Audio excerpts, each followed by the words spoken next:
So check this out right over here. We're gonna go ahead and I'm gonna do since the beginning of this year. So let's just do this year if I can. Year to date, I'm gonna click apply, and we are almost at $1 million, or $300,000, OA $702,699.83. And I wanna explain to you exactly how I did that.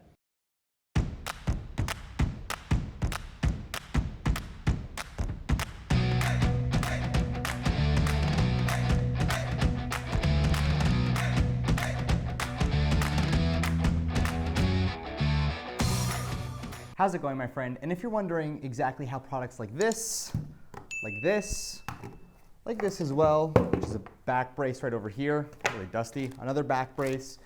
We also have this iPhone camera right over here.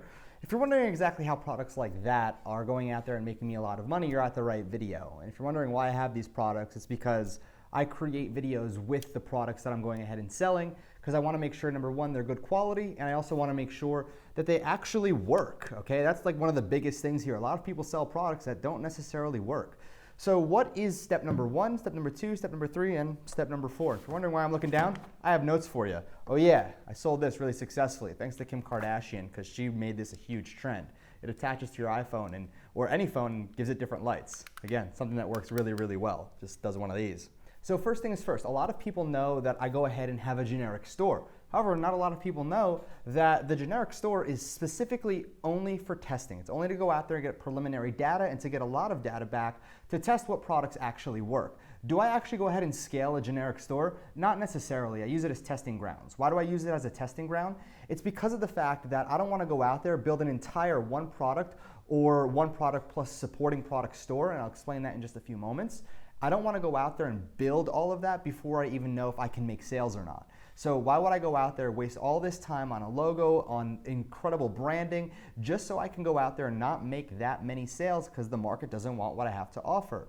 So what I do is I test the products on a generic store. Now, I don't necessarily recommend everybody go out there and follow the same model. There is a formula that you should follow when it comes down to finding winning products. And that formula is something that I talk about with my 100K Blueprint students as well.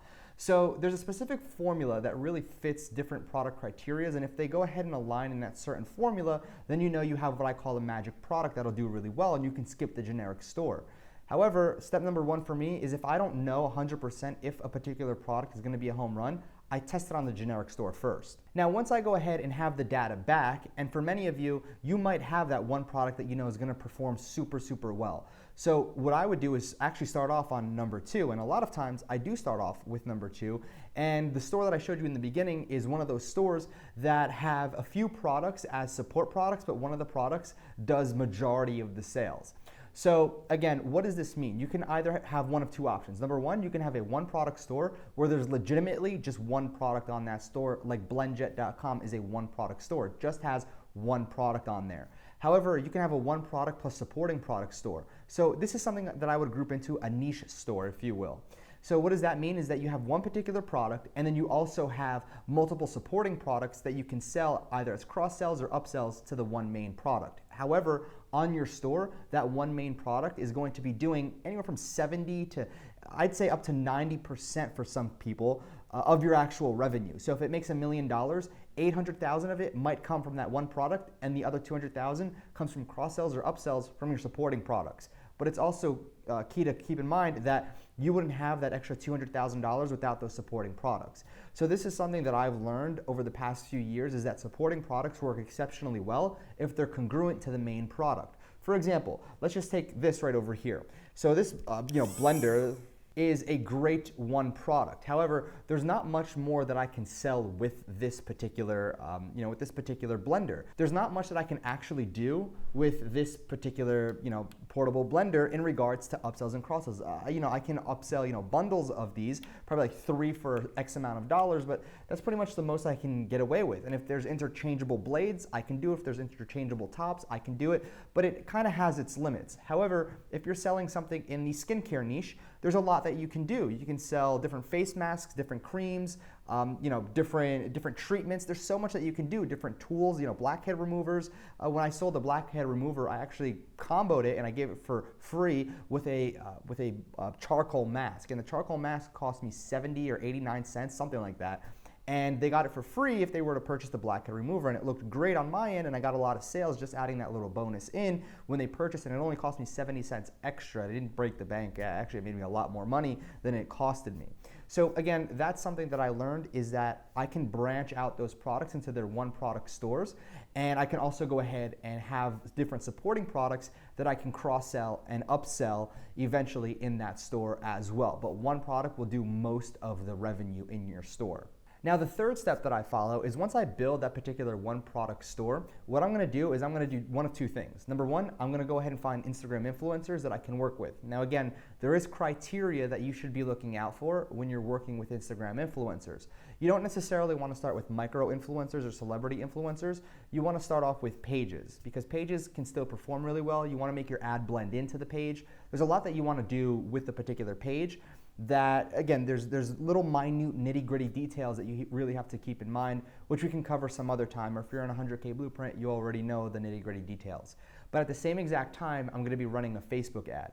Now, the two Facebook ads that I'm gonna be running is an engagement ad, and I'll also be running a purchase objective ad. Now, here's the thing. If you have a fresh pixel, you're gonna need that engagement ad. Why? Because you're gonna need to go ahead and get video views to create your custom audiences to turn them into lookalikes as well. So what do I mean by that? You're probably like, okay, I'm completely lost. Well, first thing is first, you wanna go ahead and make sure you're getting purchases. Instagram will allow you to go ahead and immediately get those purchases. Now, when it comes to lookalike audiences based on events, if you go and create a custom audience inside of Facebook based on an event, you need a bare minimum of 100 purchases for Facebook to create a decent lookalike audience for you to start running. Now again, that's the very first hurdle that you're gonna have to go ahead and accomplish, is getting to those 100 sales and then scaling from there. But if you have a good product and you test different creatives, you'll be able to get that. So my strategy is very simple. Number one, I find different influencers that I can work with, broker deals, typically bulk deals, and when I place those bulk deals, it might be 3 to 5 posts, but I might only use 2 out of the 5 for that one particular product, or that one particular niche that I'm in, because I still want to go and test other different products and other different niches, and then I'll go ahead and use the remainder of the 3 for 2 different products on their own stores, later in the future when I go ahead and create those stores. So it's always good to broker a bulk deal, because you'll also go and get discounts. And what I will also say is at the same exact time, I'm running those 2 campaigns, but I'm also running them with the CBO as an objective, so a campaign-based optimization. I'm just putting money into one campaign, letting it run on the campaign, and let Facebook figure out which campaign performs the best, whether it's through engagements or purchases. So it's very, very important that I'm running an engagement campaign simultaneously with a purchase campaign. So if you do that, then you're gonna go ahead and be able to find your winners rather quickly. Now, you don't need to go ahead and break the bank when you're figuring this out as well. It's quite simple, actually. You just have to go out there and simultaneously run Instagram and Facebook at the same exact time. Now, like I said, your objective is to get 100 purchases as quick as possible to get your lookalike audiences. However, how do you get to that if you're not using Instagram and only using Facebook? Pretty simple. You have to go out there, you have to create an under 60-second video, but you have to create 3 to 5 of them. And you have to use different variations of this video. You can change the text, you can change the opening image, the ending image, or the ending video or opening video. You want to create different variations that you can go ahead and let Facebook test for you.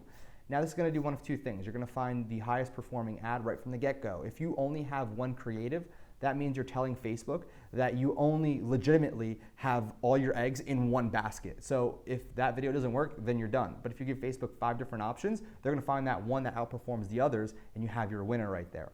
So not only does it get you your winner from the very start, but you'll be able to go out there and use that video constantly and consistently and keep making sales until obviously you have a audience burnout.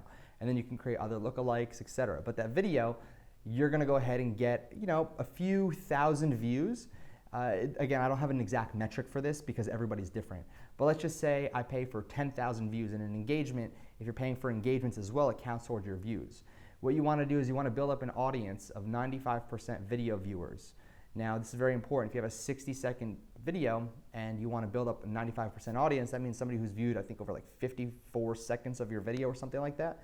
So again, you want to have up to as much as you can, but over 1,000 people to create a lookalike audience. Now, during the same time, you should be seeing some sales roll through. You should be seeing sales, you should be seeing some add to cart, initiate checkout, etc. If you don't, it's kind of scary. That means your ads aren't, doing well, or you didn't create your ads correctly, or your product is just horrible. So there's a lot more that goes into the targeting, but that's step number 3. Step number 3 seems a little complicated. It's really not. I just run Instagram influencer posts. At the same time, I run an engagement ad and a website conversion ad at the same exact time. So let's talk about step number 4. So step number 4, I kind of talked about a little bit. I go ahead and scale with lookalike audiences. Now, lookalike audiences, it's really important you understand that lookalike audiences will be your bread and butter. However, lookalike audiences from 0 to 1, 1 to 2, 2 to 4, 2 to 3, those are the type of audiences you want to go ahead and test.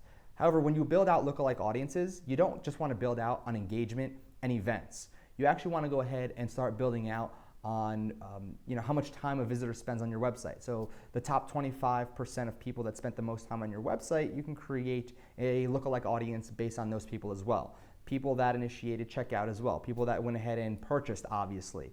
You can upload a customer list. You can create lookalike audiences based on people that landed on your particular product page or even your home page. So again, there's so many different lookalikes you can create, and you constantly want to be testing lookalikes. That's where your money is going to be made, is testing the lookalikes. Very, very important you understand that majority of your money is going to be coming from lookalikes, especially if you're running a CBO campaign these days where Facebook just optimizes the heck out of it. But then we talk about scaling a lot more, and there's different scaling strategies that I won't get into this particular video. But one of them, just for simplicity purposes, is let's just say you have one campaign and you're running it on a CBO and you have 5 different ad sets in there.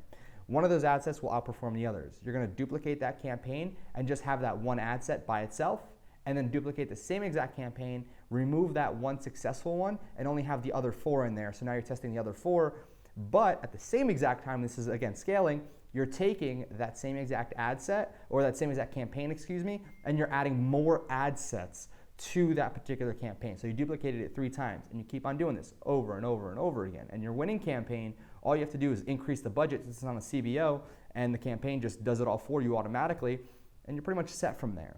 So that's exactly how I'm doing this and how I'm going out there and scaling, and how we're just making a ton of money these days when it comes down to one product stores with supporting products as well. If you want to know exactly how to find hot dropshipping products that'll make you a lot of money, check out this playlist right over here. I made it for you. It's exactly how I go out there and find products. I definitely would recommend you going and checking that out immediately as well. So if you haven't done so yet, make sure that you subscribe and turn on notifications, because there's a lot more information coming your way. Dan fam, I'll see you soon.